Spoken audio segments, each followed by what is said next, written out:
I take refuge in the Buddha. I take refuge in the Dharma. I take refuge in the Dharma. I take refuge in the Sangha. I take refuge in the Sangha. Keeping the palms joined.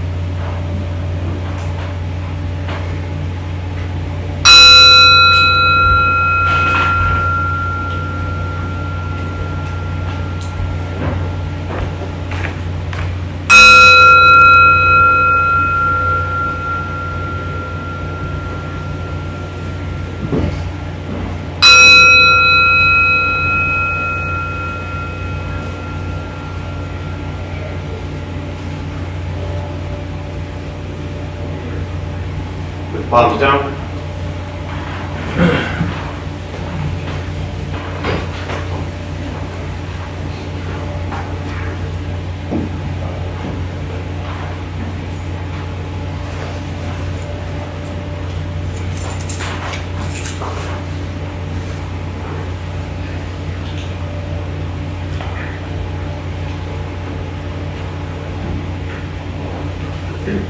All right, good morning all.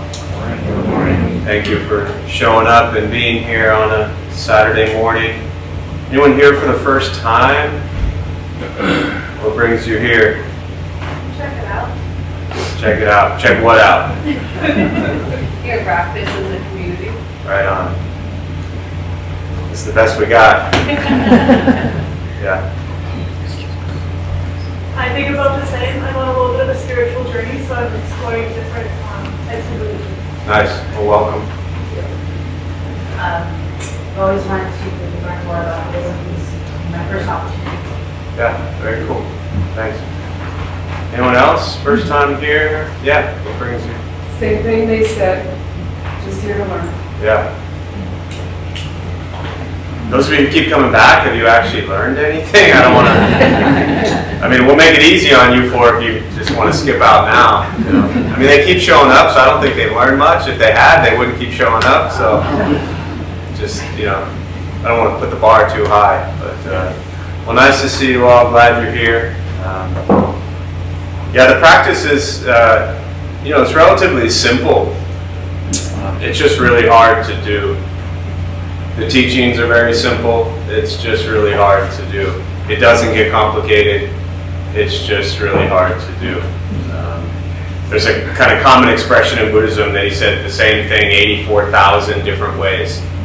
And it's really a metaphor for representing 84,000 different types of people, 84,000 different journeys and paths and ways of being. And in theory, all you really need is one of those 84,000 ways to work for you. That's it. There's a sutra called the Diamond Sutra, and it's quite a lengthy, I think the initial one was maybe 80,000 words. That might even be an abridged version. But and they say that if you can fully comprehend, understand, and integrate, implement into your life just one line of the entire sutra, then you would be fully awakened. Like, that's it. I mean, 80,000 lines, and you just need to understand one of them. You know, figuring out which one, that's the tough part. But again, to me, it's just this huge metaphor for helping us understand that there isn't just one single way to do this path and to do this practice. And even within Buddhism, Buddhism doesn't have like this exact specific thing or page that you must turn to and do. It's just encompassing all of it and figuring out, how can I put this into my life? And when I put it into my life, how is it impacting my life and the life of those around me? And the Buddha was very clear as far as people's practice. He wanted them to understand that just try this. Right? He didn't want you to believe in him. He didn't want you to worship him. He didn't want you to, you know, put him on a pedestal and turn him into some idol. And he was just some dude. And he said very clearly, try this stuff. I don't think those were his exact words, try this stuff, but something like that. And if it works for you, then put it into your life. And if it doesn't, then you abandon it. So I think to me as a practitioner, that's always from day one been very comforting, that I'm not being asked to kind of buy into this thing. I'm just being shown 84,000 different things I can try and see if any of them work. So with that, we'll start with the meditation practice. A couple things, and to those who are joining virtually, welcome, glad you're here, thanks for showing up. There's a chat box somewhere on your screen, feel free to say hello. When we get to questions, you can chime in there as well. A couple things to tell you before we begin. Nothing's going to happen to you, right? You're not going to float away. Not going to have any mystical, magical experiences. The mind that races all day long is not going to shut off. Don't judge your practice, meaning don't ask yourself, is this working or not working? Are you doing it right or wrong? We're just going to sit, we're going to breathe. You'll hear sounds inside, sounds outside. This is life. Life is filled with practice and chaos. And this is an opportunity to just be with life as it is. Posture, you do want to be comfortable. If you're on a cushion, often it helps slide into the front third. Pushing the stomach forward allows the back to straighten. Shoulders are relaxed. If you're on a bench or chair, however you're seated, also just try to sit up straight. If you're someone who normally sits like with your legs crossed and folded over and your arms like, clinched as if something's terribly wrong, I suggest you completely shatter that posture and just try to sit upright. Eyes are closed if comfortable. Mouth is open or closed. I'll guide us as we begin and we'll settle into a little bit of silence. Most important, do not expect anything. We're just going to sit and breathe.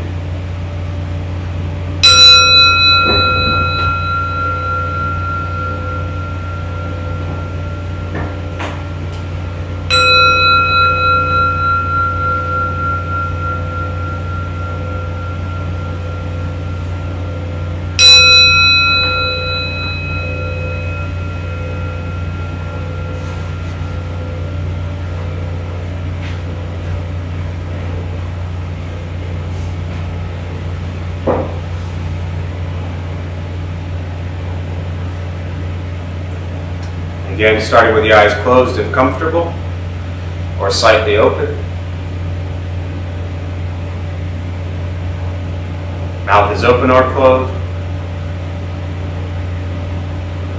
We'll start with taking 3 deep breaths, slowly.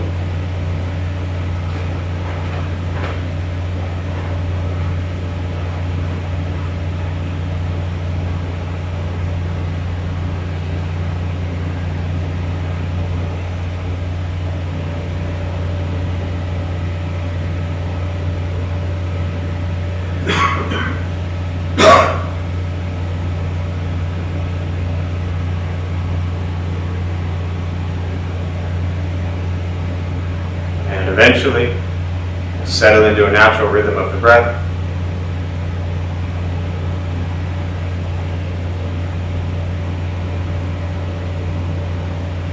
Knowing throughout the practice, you'll hear sounds from inside the room, outside. These are not distractions, not disruptions. Simply what's happening around us as we sit.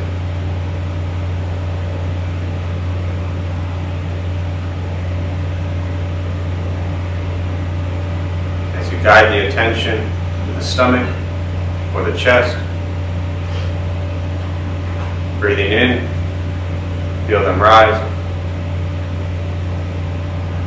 Breathing out, they fall.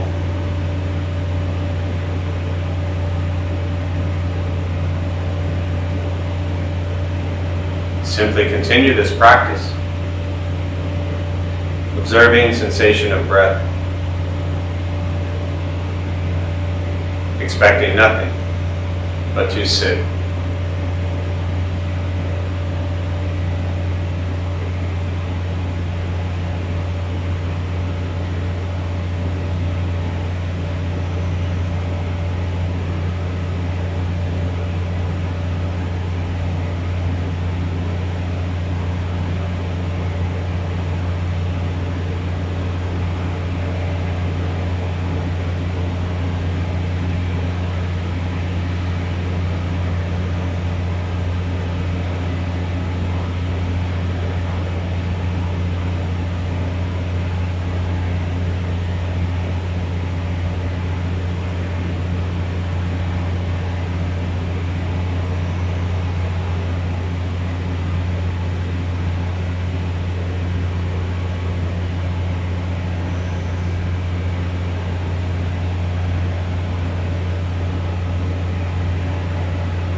As the mind wanders, lost in thought, recognize it.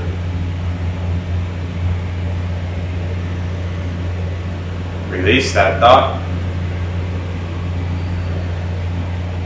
Return attention, focus to the breath.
Letting go of expectations.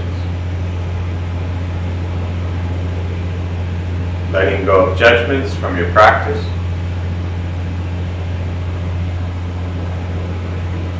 Just sitting. Breathing.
Breathing in, follow breath in.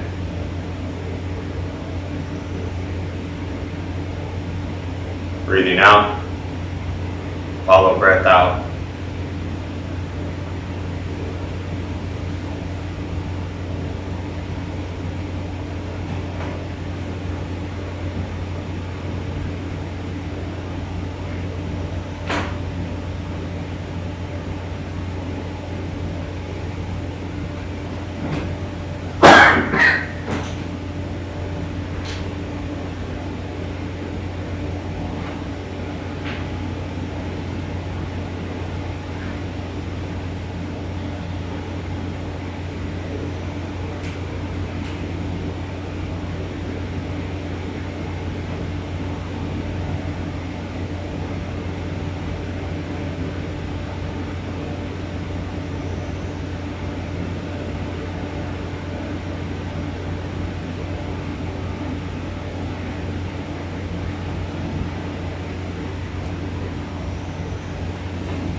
With the body still, rested, and the speech quiet, aware of all sounds, and the mind learning to settle. Know what it's like to just sit and breathe.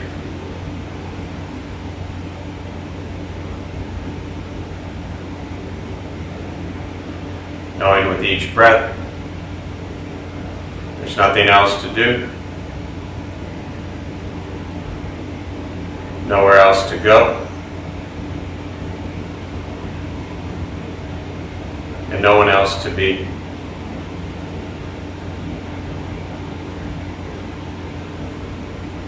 Everything beautiful, exactly as it is. Sitting, breathing.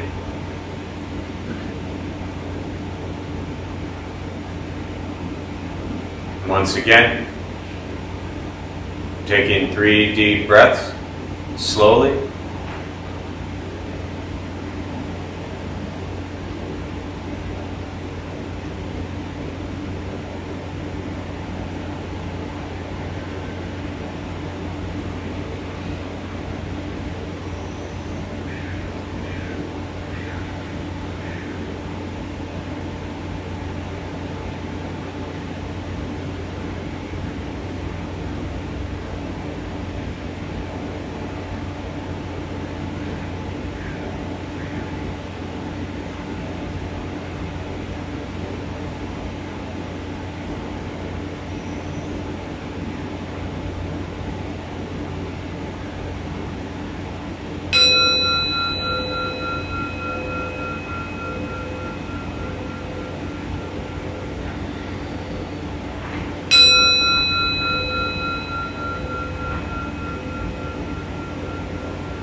As you slowly open the eyes,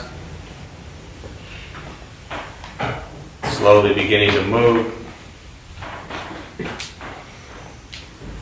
The most important with the practice of meditation is to recognize how you feel now, immediately after. Compare this to how you typically feel throughout your day. Recognize the difference, if there is one. Ask yourselves how you prefer to feel every day for the rest of your life.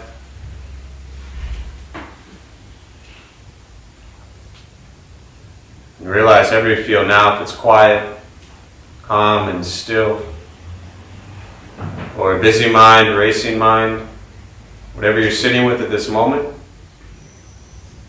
has nothing to do with anything I said. It's nothing to do with how we sit and hold the hands or cross the legs. It's nothing to do with the sounds around us or anything else for that matter. It has everything to do with your own mind and your own mind's reaction to an external condition. This is what the Buddha called pratitya samuppada. It means dependent origination. This is the basis of the Buddha's awakening. The word Buddha simply means awakened. He was a human being, no different than anyone in this room, who began to understand why he suffered, why he got angry, sad, depressed, stressed, anxious. He began to understand the causal relationship of all phenomena. And what that means very simply for all of us, regardless where you come from or what you believe in or where you think you're going, your whole life is filled with things that happen. You react. More stuff happens. More reactions. That's it. That's what we get. This practice is simply learning what it's like to respond to something quietly, peacefully, still. Once we stop trying to change, fix, control, manipulate everything around us, and we work on changing our mind and our reaction to the world around us, life gets simpler. But it is a practice. It takes time. It's not a 6-week course. It's not something that in 3 months you figured out. It's just an awareness, an observation of what you think, what you say, and what you do in every moment. That is the heart of the Buddhist teachings. To be aware of your karma. Karma is not what you get, not what you deserve, not what's coming to them. Karma literally means action. Karma is what we give. The Buddha taught we give 3 ways: body, speech, mind. So what we think, what we say, and what we do creates our reality. And this is the practice. It never changes. You don't do it for 2 years and then advance to the next level. Every day we have opportunities to become aware of what we think, what we say, and what we do.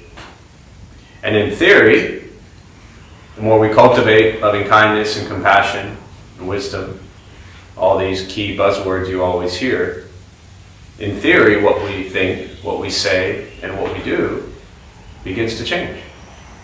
And when you think differently, and you say things differently, and you do things differently, then your life is different. Now, if you don't want your life different, and if everything is perfect exactly how it is now, in your own perception, then, go watch cartoons. Because you don't need to be here. But if you're anything like me, this is a constant daily practice. Every moment, awareness of thoughts and words and actions. So, with that, I'll pause. For me, I always really just prefer to respond to questions, meditation, Buddhist practice, anything you're sitting with. And to those who are joining virtually, again, glad you're here. Thanks for showing up. Feel free to say hello. If you have any questions, you can put them on the chat box, and I'll do my best to respond. So we'll open up to questions.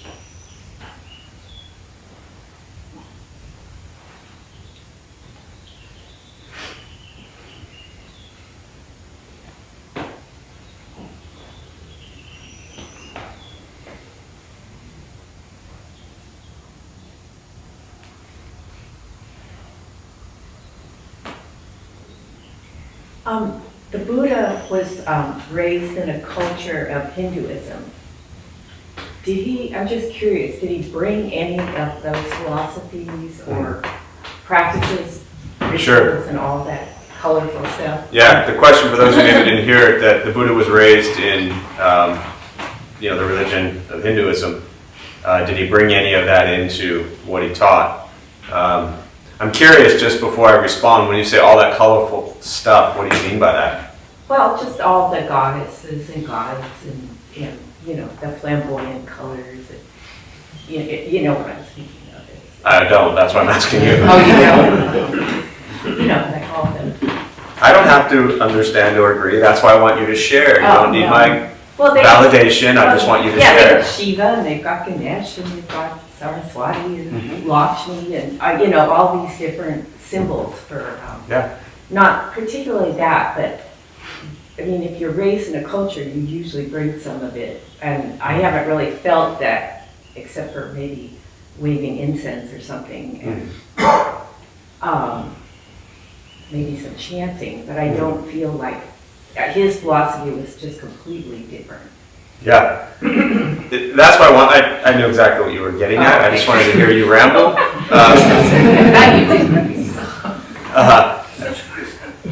I actually think the second part of your question and your expansion and exploration is really more important because I'll come back to the first part about, what did he bring into it. So that I wanted you to expand on colorful because what that said to me was that you have some construct of what you think Hindu practices and what you think Buddhist practices. And in your view of that, you're not seeing what you described as the colorful stuff. And then you went on to say chanting, right? So is your only lens of thinking that Buddhism doesn't include chanting from coming to this place? No. Okay, because every other Buddhist temple I've ever been to and observed and watched, every single one of them chants. So all of that ritual. What I wanted to see was if what you meant by colorful, I don't know why I've always had a hard time saying that word, means ritual. There is ritual in Buddhist practice, a ton of it. Absolutely. Yeah. So all of that is there. Now, back to your original question, the simplest way for me to say it is I've never studied Hindu teachings and practices. So I can't speak much on that. What I can tell you is that he was asked, obviously, because he was raised in it, so then who he was teaching to at the time, what do you think they were? They were all Hindu as well. And he was asked about Shiva and Lakshmi, Saraswati, Parvati, right, Brahma, Ganesh. He was asked about all the Hindu gods and goddesses. And he was asked specifically, should we believe in them or not? And what he said was, that's up to you. He said, I'm just a guy. I'm just a dude. I'm no god. Again, I'm paraphrasing. He probably didn't say dude. But his point was he wasn't a god, and he wasn't there to tell them who or what to believe in. He didn't want them to abandon their views of Hindu goddesses and gods, and he wasn't telling them to take them. He also wasn't telling them to renounce all of that and believe in him. He was just saying, here is a simple renunciate way of life, of renouncing worldly possessions and pleasures. That's what he did. That's what he practiced, and that's what he shared. And he left it up to the individuals to make their own decision because it was very important to him that they didn't see him as some god who was commanding them on how they should be. What I do know, again, just from being around this stuff long enough, is that there are a lot of similarities in Buddhist teachings and Hindu teachings. There's also some major differences. One of them is that Hindu beliefs taught what's called an Atman, which is like a soul, that they said continues. And the Buddha said there is no Atman, there is no inherent soul that continues on. There is what's called a Laya Vijnana, which is a storehouse consciousness, a collection of karma that continues. But that karma is not tied to one individual's soul the way we tend to think of a soul. So, yeah, hopefully that helps. Yeah. Yeah. Thank you. Who's the Sangha? Say again? What is the Sangha? Oh, good question. All those people you wanted to check out, that's your Sangha. These folks, right? Sangha literally means community. And so at the beginning when we take, it's called the triple gem. It's just pretty much core foundation Buddhist teachings where when you take what's referred to as taking refuge in the triple gem, it's what the Buddha taught, that there's the Buddha, the Dharma, the Sangha. Now it's also important to understand, even along the same lines as I was just speaking, that first we look at refuge, right? Comfort, safety, protection, home, whatever the word refuge means to you. When you take refuge in the Buddha, you are not taking refuge in him. It's very misleading when we say I take refuge in the Buddha, because it sounds as if, especially for those who would be brand new to this stuff, as if you're like looking at him to save you.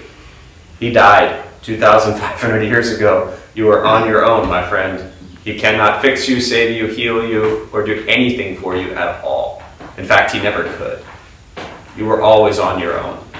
But what we take refuge in is what's called bodhicitta, means Buddha nature. And what the Buddha taught is that we are all no different, in essence, than the Buddha was. Human, we wake up, go to the bathroom, we eat, we sleep, some better than others, for all of the above, and then we die. So with that, to me, I find a lot of safety, comfort, protection in knowing that some dude a long time ago figured out how to end suffering. Well, so can I. I don't wake up and think like, okay, is my suffering going to end, today by 3 o'clock? I just think, can I suffer less today than I did yesterday? And for me, that's always been a healthy practice, especially for any of you goal setters who are trying to be perfect. It's something you're like ending suffering, and then 3 months in, you're like, how come this shit ain't working yet? So just slow. Second one is the Dharma, that's the teachings, right?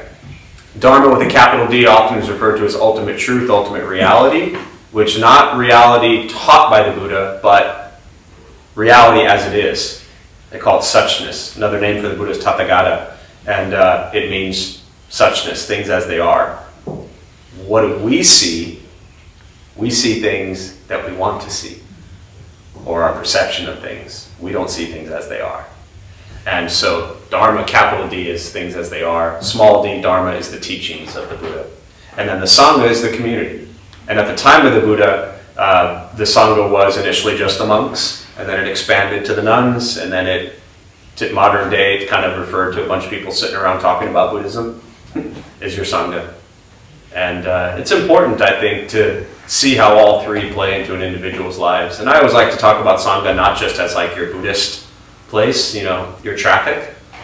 5 o'clock on the 805 freeway, that's your traffic Sangha. We can find as much safety, comfort, and protection in them as you can in the people here, because you know who you're stuck in traffic with? These people. They're the same ones. So that's Sangha. What else? Yeah. I'm still kind of hung up on the karma destiny issue. So why is there that some children are dying of cancer or they're starving in Africa, and then you have other people who had the perfect lives all their life? I mean, those children, how did they create their karma of dying of cancer? Or Yeah, good question. I would, first off, your question around karma and destiny, I would start by just recognizing and suggesting that those things are not, like destiny, the way, at least my perception, and we're semantics of course, but the way that I perceive when people talk about destiny as if you're like fated for something, right? Like my destiny is. And Buddhism is just the law of cause and effect. Okay, that's it. Karma is not about what you deserve. And if I look at the way you asked your question, what I heard, again, just my ignorant perception, was that, as you said, some people born in, you say Africa, that are dying of starvation, and some are maybe wealthy and okay. When you ask that question, what I hear, without you saying it, and I could be wrong, clearly, is almost as if some deserve to be born that way versus others. Karma is not about what we deserve. Karma is not about morals. Morals are incredibly important in Buddhist practice, but karma is not about morality. Karma is just action.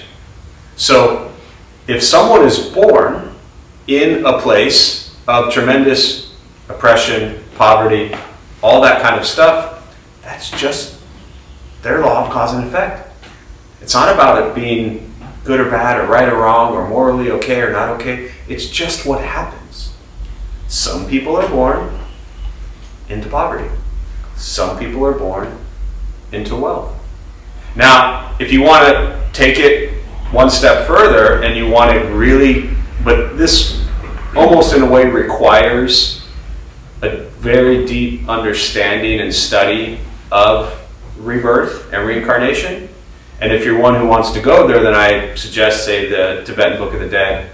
Tibetan Buddhism is really big on teaching reincarnation stuff and looking at how past actions play into current actions. But I think just in a general view, it's healthy to not think about like, well, they deserve to be born there, or they deserve to be born here. It's just what happens, right? Why are we all here? Do any of you deserve to be here? Is being here on a Saturday at 11 o'clock something you deserve, or is it just what happened? It's just what happened.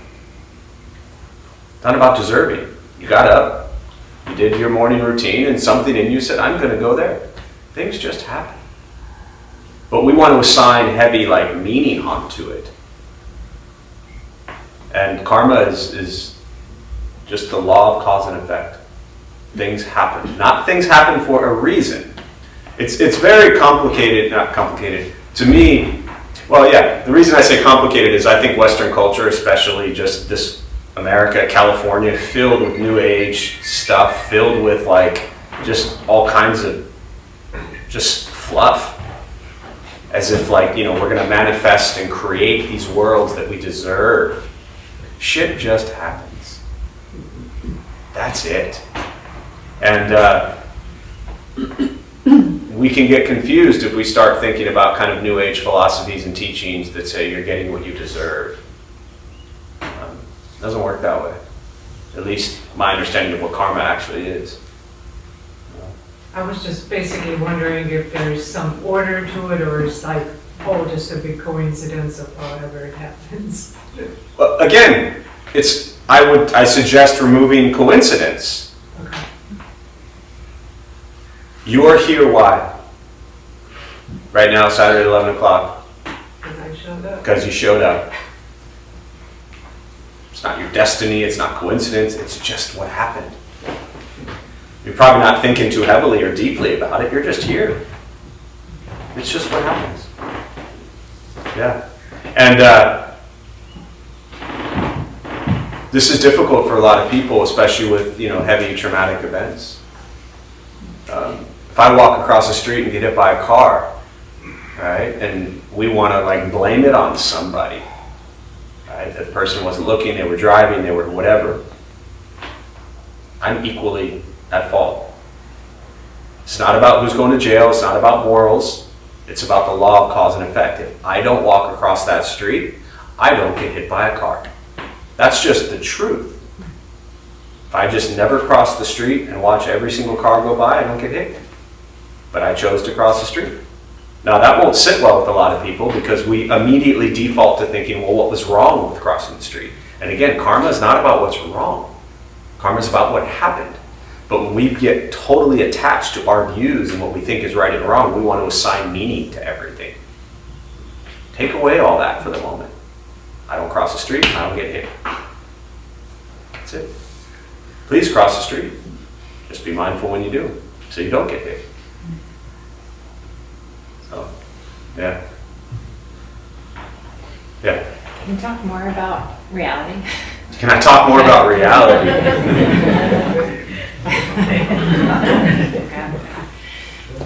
So is my reality, I mean, I feel like we all have our own realities, and if our realities are based on our perceptions and going down that rabbit hole, like is there a reality? I don't know.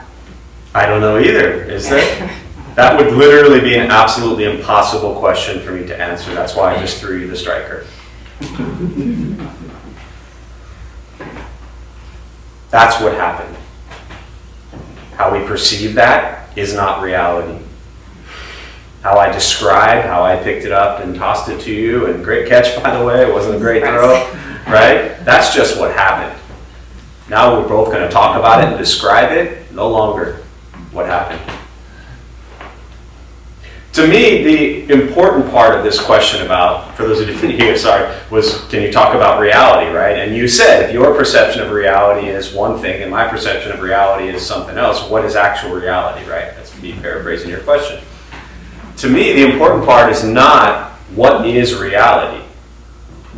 The important part is how stuck are you, am I, in our realities? Ever been in a fight with somebody, an argument? When you're in that argument, do you think you're right? Of course. And what do you think the other person thinks? I'm sure that they're right. I'm sure they think that they're right. And somewhere in the middle is reality. And then we realize, at least maybe not you, but I did midway through the argument, I'm like, oh man, I'm wrong. In the back of my head. But then I'm like, well, I'm just going to keep arguing because I want to win the argument. So at least I can feel good about the argument because I already feel like crap because I was wrong. Right? Coming from a kid who grew up loving to argue. And was usually wrong. So reality isn't about making sure it's impossible to grasp actual reality. It's important to understand how stuck we are in our views and our perceptions. Every argument, every conflict, every disagreement, every anger that we carry, every joy that we carry, every sadness, every excitement is all our perception. And I'm not suggesting with this practice that we abandon that perception. It's not going to happen. But next time you find yourself really in just most people don't often contemplate when you're in a wonderful, beautiful mood, right? You're like, this is good. The next time you find yourself in a mood that is not that, stop for a minute and recognize, wait a minute, maybe I feel this way because I am just stuck in my reality of a situation. And I can't possibly imagine it being anything other than how I perceive it to be. And if I shatter what I think is right, conceptually, maybe I won't carry so much anger and hatred. This is what Thich Nhat Hanh referred to as nirvana, liberation from suffering. Freedom from suffering, he says, is freedom from views. Views which are your perception of reality. Views which are our perception of reality. And he says nirvana is freedom from that. He doesn't tell you what reality is. He tells you nirvana is freedom from your perception of reality. He couldn't tell you what reality is because that would be his perception. That would also not be correct. Good to ponder. Yeah. For another 12 years. Yeah. I'll get that back from you at the end, or you can throw it. Thanks. Nice try. Yeah, go ahead. Then we'll go here. Yeah, sorry. So merit Merit. of what we perceive as merit does not affect our karma, basically, is what I'm hearing, because maybe it's a Western belief that when we do good, right thoughts, right actions, then we achieve karma, good karma. But you're saying karma is just action. Correct. So I'm confused. Yes, confusion is a good place to start, right? It's always helpful. So the question around merit and karma, it's important to understand that, especially for one who was what I refer to as raised in, meaning been around Buddhist practice a long time, that we are taught at the end we transfer merit. May all good deeds from this action be transferred to all who are suffering. May all of my actions be beneficial. May my Bodhisattva vow, I don't mean me, I just mean the collective my, right? Transfer into all sentient beings, be free from suffering. It is not that that is incorrect, but it's also not that that's correct. It's important to understand that, well, let me put it to you this way. You ever done anything good in your life and had something bad happen? You ever done anything bad in your life and had something really good happen? Yeah, but I don't know if I can equate the two. You don't need to equate the two. That's my point. Things just happen. We label it as good or bad. I was always taught to, when looking at karma, remove good and bad. If you just remove good and bad and recognize things just happen, then we're not wrapped up in, well, this was a good thing and this was a bad thing. We use words as good karma, good action, bad action to try to understand them. But ultimately, the emptiness of all of that falls away. Means that all of that falls away. What we call good is just our opinion. There are a lot of things in here that 100% we might agree on and say, yes, this is good. There are other things in here that it'd be a lot of arguments over what we think is good. And same thing for bad. So the idea of merit, yes, very common in Buddhist practices, transfer merit, right? To understand, and I do at the end of every practice, what I was always trained in and taught is that any merit that we accrue from our positive thoughts, words, and actions, may we give that away. So if I did accrue any good, but I don't get wrapped up in like, okay, how many good merit points did I accrue today? You know? Like how many peanut butter and jelly? How many peanut butter and jelly sandwiches did I make to give to people? Well, if I made 37, right? Peanut butter and jelly sandwiches, then that's good. Then I can go do 37 things that suck. don't, it's not a scorecard. You know, I mean, I know you're not suggesting it that way, but it definitely, I don't suggest looking at it as like equating them. Yeah. Go ahead, sorry. Yeah. And then, hopefully easy question. Yeah. The statue behind you, the black one, What is that? represent? Yeah. What is Who's the skinny dude who needs a peanut butter and jelly dude? sandwich? Peanut butter and jelly Yeah. sandwich. It's always one of my favorite questions, which actually nobody's asked in a while, so I'm happy to always share it. But that is the Buddha. Right? So I'm going to shatter a couple things for you quickly here. Right? Are you pretty brand new to this stuff? Okay, it doesn't matter. But you know the big belly guy that everybody calls the Buddha? It's kind of like finding out Santa Claus is not real. Or the Easter Bunny, for those of you, maybe he still is, I don't know. The big belly guy is not the Buddha. His name was Hotai. He was a monk who lived in China about 1,000 years ago. And he was very happy, very jolly, very prosperous, always had lots of gifts, carried him around like this, gave him out to kids. Sound familiar? Right? That was a monk in China called Hotai. That's the big belly Buddha. This is Siddhartha. This was him when he left the palace. So raised as a prince, 29 years old, sneaks out in the middle of the night, roams the base of the Himalayan mountains for 6 years. And he, with his 5 buddies, they lived the ascetic life. They were Hindus, they lived the yogi life, and they, in essence, thought at that time that if they overcame attachment to physical form, that was a path to awakening. So they starved themselves. It's said that they ate 1 grain of rice a day. And that he was so skinny that you could take your fingers front to back, touch, and your fingers would touch. So they're on their journey, they come to a riverbed, and someone offered him some food.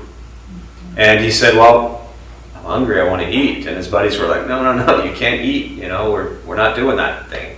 And he said, well, I'm going to put the bowl in the stream, and if it goes against the stream, I'm going to eat. So he puts the bowl in the stream, it goes against the stream, he starts to eat. Those 5 dudes, they're like, you sellout, you food eater, you traitor, they left him. He then continues on his journey, he has his awakening, right? And so he sat under the Bodhi tree in Bodh India for 21 days, said, I'm not moving until I figure out why we suffer. And after 21 days, he realized the nature of all suffering is created in the mind. So those 5 dudes, and actually that above the exit sign back there, that tapestry, represents the first teaching where he gave the 4 Noble Truths at Deer Park. And those 5 guys were the 5 guys he was traveling with, who were also looking like that.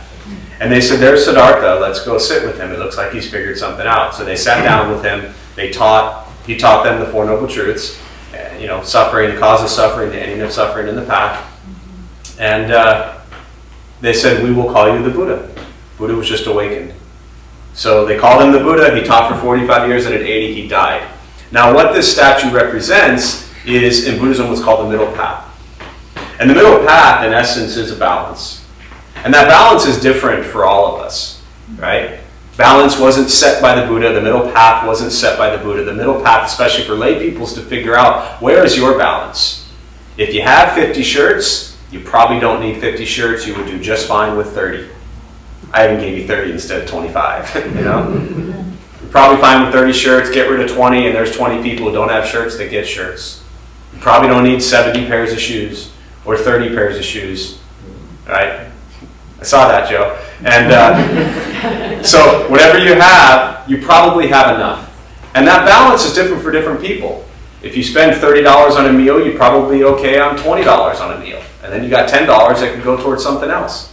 So a balance, right? And when we started the temple, the reason that this was 17 years ago when we opened downtown, we picked that statue because it represented us. You know, you go into Buddhist temples and you typically see these big, beautiful Buddha statues, and you know, they represent the awakened Buddha. And to us, as lay people, we were physically, mentally, emotionally, spiritually near death. We were that dude. And so we picked him as a representation of, as Dharma Bums, who we were. So when we sat with him, it wasn't like we were trying to become this enlightened being. We were trying to recognize, why are we near death? And what do we have to do to find a balance? So from day one, it's always been our main Buddha statue. It's referred to as the emaciated Buddha.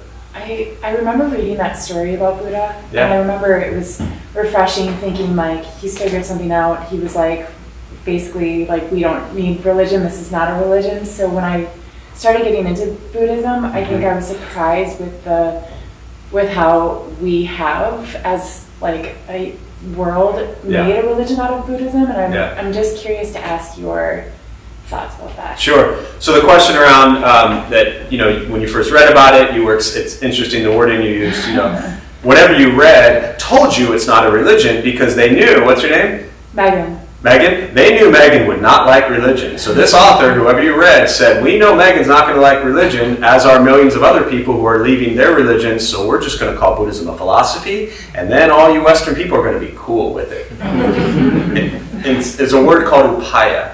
It means skillful means. That is a very upaic way of referring to Buddhism because it has all these people interested in it.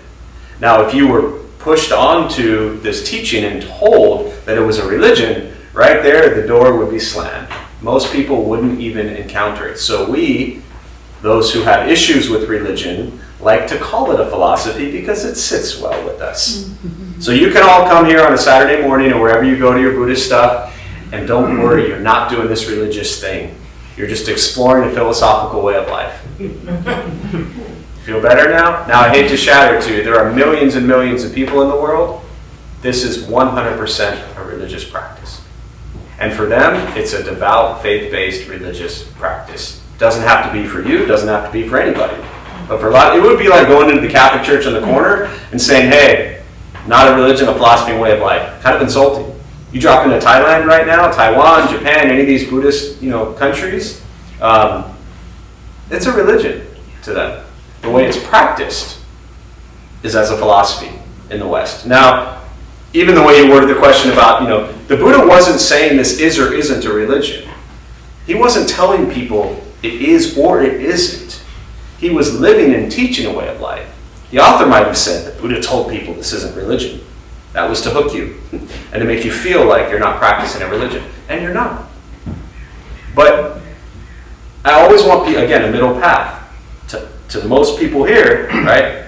How many of you are Buddhists? Show of hands.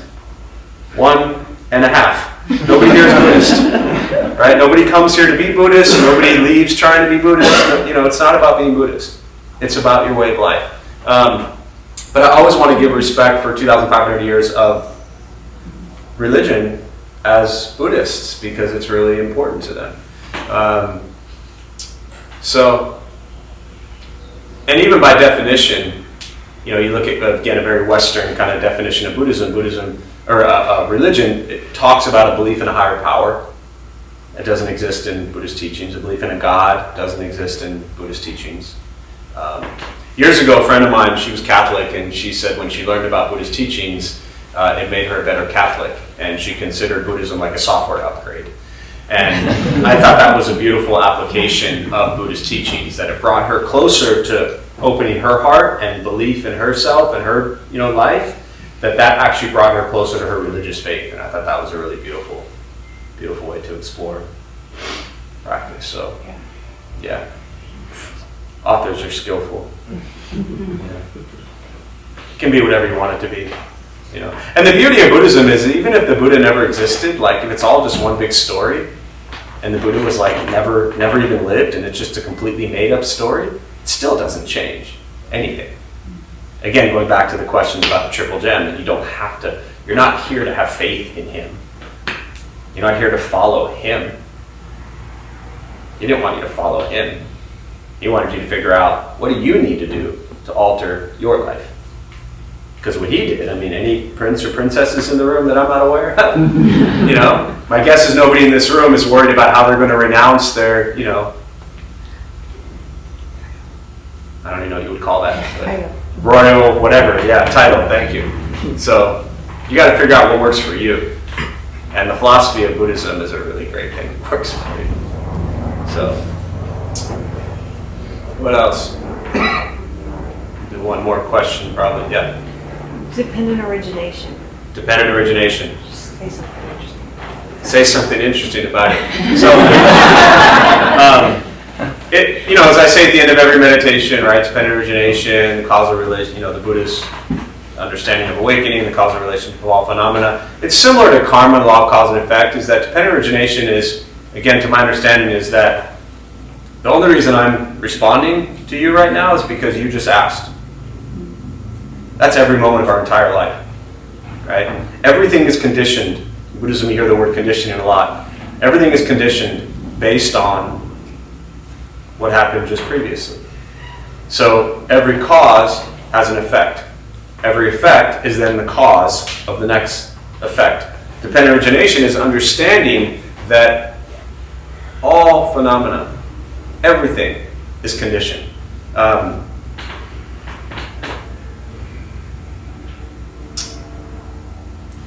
How much money would you guess is spent on advertising? Billions and billions of dollars. Do you know why? Why? To cause you to do something. To cause you to do something. That is the greatest act of dependent origination. Billions are spent on advertising to get us to think what we should look like, what we should wear, where we should live, right? The people we should spend time with, the places we should go. Everything is built to get us to think certain ways. Like, are you even able to recognize anything on your own, such as the true nature of reality? And again, the question is to me as a practitioner to understand how stuck we are in dependent origination. Like, why do you actually do things? Think about that today. Why are you actually doing what you're doing? And when you begin to explore this stuff, you begin to understand the essence of this thing you call self. Just explore what you do. And is it because someone else said you should do it? Someone else wants you to do it? Are you doing it because somebody else doesn't want you to do it? Are you rebelling against it because you don't like why? Just explore why we do what we do. And you begin to understand what dependent origination is. Like, are you even free in our own mind? Or are you just stuck in some box that this world has conditioned for you to be in? And Buddhism also is a box. That's why I love Krishnamurti's teachings. I don't know if any of you ever read Krishnamurti's teachings, but shatters all of it. You know, Buddhism as well. It's just shattered. You know, that's that Zen expression, see the Buddha, kill the Buddha. Right? We're all just stuck. And now we're driven by those things. You know? Now being stuck is literally like programmed to us. So, if we weren't in the Matrix before, we are absolutely in, well, we were in it before too, but now we're in it even deeper. You know? So, anything else before we close? Yeah. What is it saying? See the Buddha, kill the Buddha? See the Buddha, kill the Buddha? Yeah. It's just, to me, it's an expression that helps us.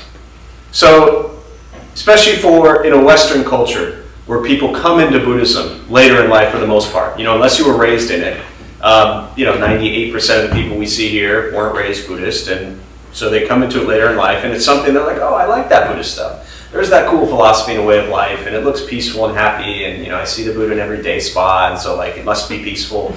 And so you can also be kind of conditioned to think that that is the special thing.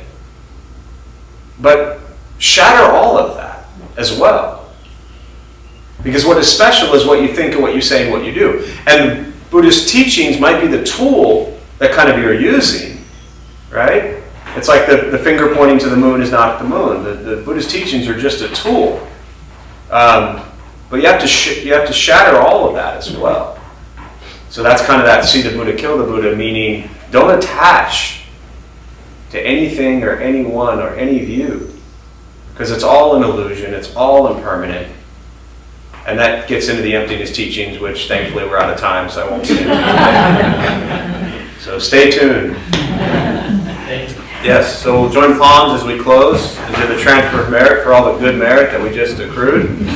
For those of you who are keeping score, may any merit gained from this practice be transferred to all beings in all directions. May all beings be at peace. May all be free from suffering.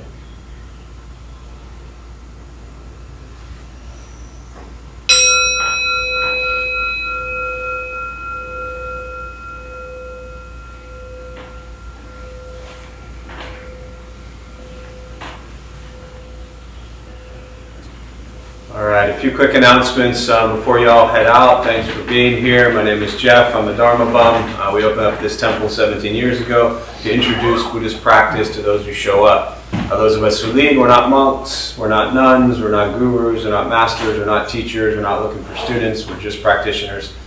We do our best to take our understanding of Buddhist teachings and put it into terms that hopefully make sense to those who show up. Every night we have different practices going on, different people from different Buddhist traditions leading. Every Thursday, 4:30, we do a food redistribution program. I still think it's one of the best things around. We prepare gourmet vegetarian meals, also known as peanut butter and jelly, and we go out on the streets and pass it out to people who sleep on the sidewalk. So anytime you think your life kind of sucks and you lack gratitude and appreciation for all you have, feed people who sleep on a sidewalk, and it tends to put things into perspective a little bit. So that's every Thursday at 4:30. Other than that, we do have a couple new things that are going to start. We're going to, not tomorrow, but starting the following Sunday, most likely. I'm going to start a new Sunday afternoon class. It'll probably be from 1 to 2. I have no idea what the topic is going to be yet.